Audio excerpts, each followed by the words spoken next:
In the fast-evolving world of dairy farming, forage isn't just feed, it's fuel for production, performance, and profit. As modern dairy producers face increasing pressure to boost milk yields while keeping costs in check, the choice between hay and haylage has become more than just a matter of storage. It's a strategic decision. So, what's the real difference between these two types of forages? How do they impact your cow's health, milk production, and your bottom line? More importantly, how can you manage them safely and efficiently? Let's explore the comprehensive feeding guidelines, pros and cons, and practical tips for using haylage versus hay, so you can make the most out of every mouthful your cows consume. Hay versus haylage. What's the difference? Features of hay and haylage. 1. Moisture content. Hay, 10-15%. Haylage, 40-60%. 2. Preservation. Hay, sun-dried and baled. Haylage, anaerobic fermentation, ensiled. 3. Storage needs. Hay, dry barn or shed. Haylage, airtight wrapping or silage bunker. 4. Spoilage risk. Hay, low if kept dry.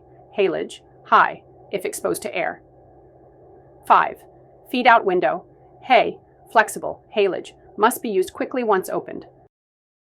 When feeding haylage, keep it sealed until use. Oxygen is the enemy of haylage. Once a bale or pit is opened, feed it out within 24 to 48 hours, especially in warm climates. Monitor for mold and heating. Spoiled haylage can lead to health issues like reduced intake or mycotoxins. Use your nose and thermometer. Test moisture content. Dry matter intake is key. Wet haylage dilutes nutrients, so balance rations accordingly. Introduce gradually. Switching from hay to haylage. Make a slow transition over 7 to 10 days to avoid digestive upset. When feeding hay, store it dry and elevated. Avoid contact with moisture. Stack bales on pallets and protect them with waterproof covers. Test nutritional value. Not all hay is equal. Cut, cure, and storage conditions affect protein, fiber, and energy.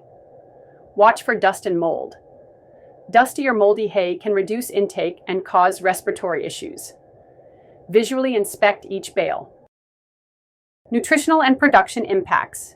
Haylage. Due to fermentation, haylage often retains more nutrients, particularly proteins and sugars. Cows may find it more palatable, which can lead to higher dry matter intake and increased milk yields. Hay. More stable in storage and safer if managed well. It's typically used during dry seasons or where silage making is impractical. Haylage-fed cows can sometimes show improved digestibility, energy intake, and butter fat levels. Cost, storage, and labor considerations. Haylage requires more investment, machinery, wrapping, and careful feed-out management, but can lead to better feed efficiency. Hay is simpler and cheaper to store, but more weather-dependent and potentially lower in digestible nutrients. Choose based on your climate, your labor availability, your storage facilities, your feeding frequency, and, most importantly, your herd's nutritional needs.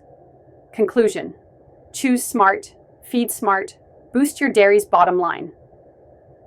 Whether you're rolling out sweet-smelling bales of hay or peeling open a wrapped bundle of haylage, the way you feed matters just as much as what you feed. Each forage type brings its own set of advantages and challenges, but when used wisely, both can support a productive, healthy, and thriving dairy herd. Want more milk in the pail and fewer problems in the barn? Then follow these golden guidelines. Test your feed, manage it right, and keep your cows happy, healthy, and producing.